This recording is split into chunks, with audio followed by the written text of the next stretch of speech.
Olá, queridos irmãos, graça e paz do Senhor Jesus, bom dia a todos.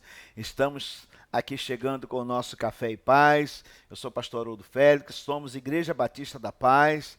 Esse é o nosso 24º episódio, né?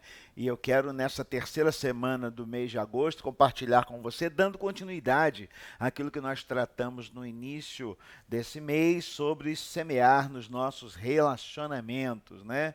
Vamos orar e pedir a Deus que nos abençoe hoje, tomando o nosso cafezinho, é claro,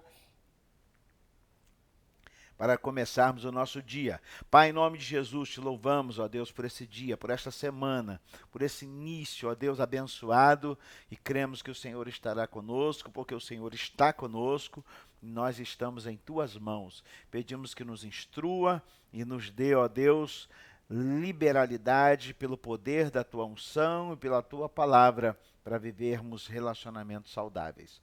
Oramos agradecidos. Seja conosco nesse dia, em nome de Jesus. Amém. Irmãos, começamos a falar sobre texto que nos dá base para pensarmos do que nós estamos construindo nos nossos relacionamentos, né? Mateus 7,12 foi o primeiro texto. Portanto, o que vós quereis que os homens vos façam, fazei, pois, vós a eles, porque esta é a lei e os profetas. Foi a primeira semana. Segunda semana, nós falamos Romanos 12,18, tudo que for possível depender de vós, tende paz com todos. Eu frisei a questão de sermos pacificadores, né?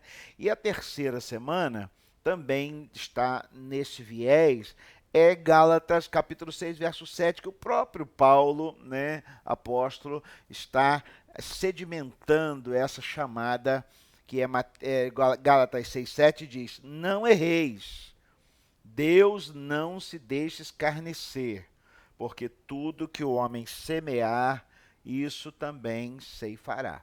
Né? Está na mesma pegada daquilo que a gente semeia, a gente colhe. E aí eu disse no último episódio que a questão de muitas vezes nós, nos nossos relacionamentos, pegar problema dos outros para nós, né, nos faz muitas vezes viver uma vida atormentada e deixamos de ser então pacificadores, né? E aqui Paulo chama a gente para nos adiantar que aquilo que nós estamos semeando é o que nós vamos colher. E olhando para o texto, eu disse para você que nós somos a fonte da nossa vida é aquilo que a gente acredita mesmo, é aquilo que a gente pensa, é aquilo que a gente lê, é aquilo que a gente acredita e é aquilo que a gente vai formatando no nosso cotidiano. E o nosso cérebro gera em nós um conjunto de hábitos que, se você não se policiar, você vai errando e vai errando e errando a partir daquilo que o seu corpo já está habituado, acostumado. Né? E a gente é assim mesmo. Eu brinco até que o meu cachorro, até o cachorro, o animal, ele tem hábitos que ele repete, né? Então, por exemplo, eu jogo alguma coisa para ele, ele pega e corre para a cama dele para comer na cama, ou seja, são hábitos. A gente faz algumas coisas assim também, né? E alguns hábitos são maus hábitos, né? Então, pensando que nós podemos mudar a nossa história, a primeira coisa que a gente precisa pensar é aquilo que a gente está semeando, ponto. Segundo, quais são os maus hábitos que permeiam a nossa vida? Porque tem gente que está vivendo uma vida de inferno porque ela não muda os seus costumeiros hábitos, né? A gente fala, chama para um novo momento com Deus, para uma nova história, mas a pessoa quer assim ficar confortável, que na verdade não é conforto, na verdade está se autodegradando, degradando com a sua vida, mas não se aventura em mudar as suas escolhas. Então a primeira coisa, se eu quero mudar a minha vida, eu preciso mudar um hábito, né? E aí, se a minha vida depende de mim, se quando eu penso que de mim nasce a fonte do que pode voltar para mim, isso me enche de responsabilidade em saber que eu sou fonte e eu não sou represa, né? Eu parei aí na última semana. E aí, é, é porque a gente precisa entender que isso nos faz pensar que Jesus, em alguns momentos, não parecia um alienado. Pelo contrário, Jesus vivia no controle, no domínio da sua própria história. E a partir daí, né, nós precisamos entender que nós temos controles das nossas fontes emocionais. Até certo ponto, nós temos, porque tudo começa num pensamento. Então eu penso, eu faço, eu repito, isso faz parte de mim, isso define meu futuro. Olha onde começou. Eu penso, alguém me manipula para eu pensar, alguma coisa aprazível me manipula para eu pensar. Aí eu desejo, realizo, isso faz parte da minha vida, eu repito isso, começa a virar um hábito e acaba definindo o meu futuro, né? E é assim que muita gente hoje está viciada em muitas coisas, não abre mão disso porque o corpo acostumou e a família paga um preço danado, o casamento está pagando um preço horroroso e as pessoas não conseguem ser promotores de paz, promotores de saúde, de vida, por causa dos maus hábitos. E quebrar um hábito é muito difícil, tá? Você tem que ter muita força de vontade para quebrar um hábito que, por exemplo, tem gente hoje que não vai à igreja mais porque eu me habituei a ficar assistindo o culto em casa. Ô, peraí, né? É chupar bala com papel. Não tem graça nenhuma assistir culto em casa, só se você estiver viajando, não tem outra opção. Agora, deixar de participar daquele fogo, daquele relacionamento, do toque, do abraço, né, de viver a presença de Deus ali, não faz total comparação, não tem como, né? Então, quero deixar para você nessa terceira semana, no nosso episódio 24 do Café e Paz, o sentimento de que nós precisamos entender de que nós temos o controle das nossas fontes emocionais e que a gente tem como fazer isso mesmo em meio a muitas lutas. Sabe o que, que eu estudei? Eu estava observando e aprendi que um ciclone, ele é, né, aquele círculo de vento poderoso. O centro do ciclone, ele não tem vento nenhum. É por fora, né? Então é possível a gente estar no centro de um ciclone espiritual, de uma luta, viver em paz ali dentro, se a minha paz for a paz do Senhor Jesus. Se eu estou semeando aquilo que a Bíblia me diz para eu semear, tá? É importante a gente entender isso, porque se no centro do ciclone há paz, é para lá que Jesus ia em seus confrontos. Mesmo em meio àquelas lutas todas, o que a gente via muitas vezes? Jesus sair e ia orar. Ou seja, o ciclone estava acontecendo, a luta estava acontecendo, Jesus estava falando com o Pai. São coisas que a gente precisa observar do nosso mestre, né?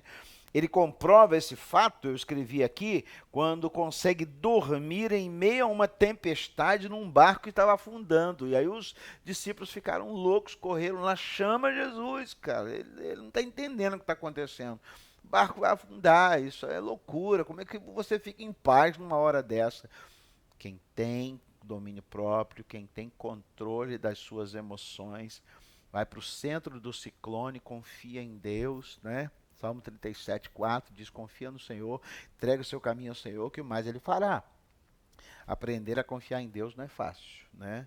Mas quando a gente assim o faz, a gente vive dessa bonança, tá? Então é importante que entender que Jesus não deixava a turbulência lhe roubar a paz, né? Eu e você não podemos nos deixar que a turbulência nos roube dinheiro, nos roube tempo, nos roube equilíbrio, nos roube a longanimidade, tá? Então essa semana pensa bastante sobre isso, né? Que aquilo que você está semeando é aquilo que você vai colher. Não errais, Paulo está dizendo, né? E a gente pode mudar a nossa própria história a partir das nossas escolhas, porque eu estou aprendendo muito com isso, né? Tendo o nosso controle. Não sei se você lembra daquele físico, Stephen Hawking, acho que o nome dele era esse. Ele nasceu com uma deficiência física que foi diagnosticado que ela era degenerativa e que ele seria imobilizado até morrer. E ele tinha pouco tempo de vida, né? E aí ele foi entrevistado e na entrevista ele dizia assim: a minha expectativa de vida foi reduzida a zero.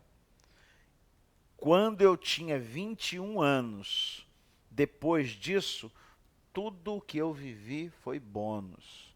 Não desistiu. Acreditou que ele poderia viver mais. Foi um homem que impactou a sua história, a sua geração, com os seus ensinos, seu estudo, seu preparo, né? Então, uma frase que nos cabe essa semana, para a gente encerrar, é que talvez a maior descoberta deste século seja o fato de você entender que quando eu mudo de atitude, eu posso mudar a minha vida. Essa é a maior descoberta de todas. Se eu mudar de atitude, eu posso mudar a minha vida. Se eu mudar um hábito, eu posso mudar a minha vida. E aí Paulo diz, não errais, aquilo que você semear é aquilo que você vai colher. Que Deus abençoe sua semana, né? Estamos começando, a gente precisa começar entendendo que nós estamos semeando para a nossa história. Interessante é que eu sempre faço essa retrospectiva do poder que nós temos da influência, né? Meu pai me influenciou demais. Engraçado que eu convivi assim pouco diretamente com meu pai, mas na minha primeira infância eu convivi muito com ele. Então, assim, basicamente, hoje eu posso elencar muitas coisas que eu repeti exatamente como meu pai. Uma delas é ser alcoólatra. Então, cuidado com o que você está semeando, né? Tem pais que pensam que botam uma cerveja dentro de casa e está lá bebendo com seus amigos, que isso não está influenciando seus filhos, tá? E aí você influencia seu filho para algumas coisas boas e más. E aí você já imaginou o peso? Você influencia seu filho para ser um alcoólatra, um drogado? Esse cara vai e morre depois por causa disso e você foi o responsável por isso. Então seja o responsável também por levar sua família para Deus. Homem, estou falando com você. Mulher, estou falando com você. Seja responsável por trazer Deus para dentro da sua casa. Os ensinamentos dele são ensinamentos de vida e agrega muita vida nos nossos relacionamentos saudáveis. Que Deus te abençoe nessa semana. Busque o Senhor. Procure uma igreja evangélica perto da sua casa. Busque estar em Deus e aprender com o Senhor para te potencializar naquilo que é o seu melhor. Porque a palavra de Deus faz isso com a gente.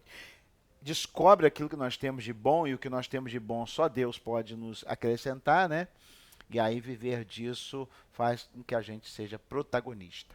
Deus abençoe sua vida, sua casa e sua família, em nome de Jesus. Pai, obrigado por esse tempo de ensino. Pedimos a tua direção, a tua instrução, para que essa semana nós possamos viver, ó Deus, não errando. Como Paulo disse, não queremos errar, queremos acertar. E acertar o alvo é crer que o Senhor é por nós. Ajuda essa família, essa mulher, esse homem, essa casa a viver na tua plenitude, em nome de Jesus. Amém. Deus abençoe. Esse é o Café e Paz, episódio 24º, Igreja Batista da Paz. Eu sou o pastor Haroldo Félix.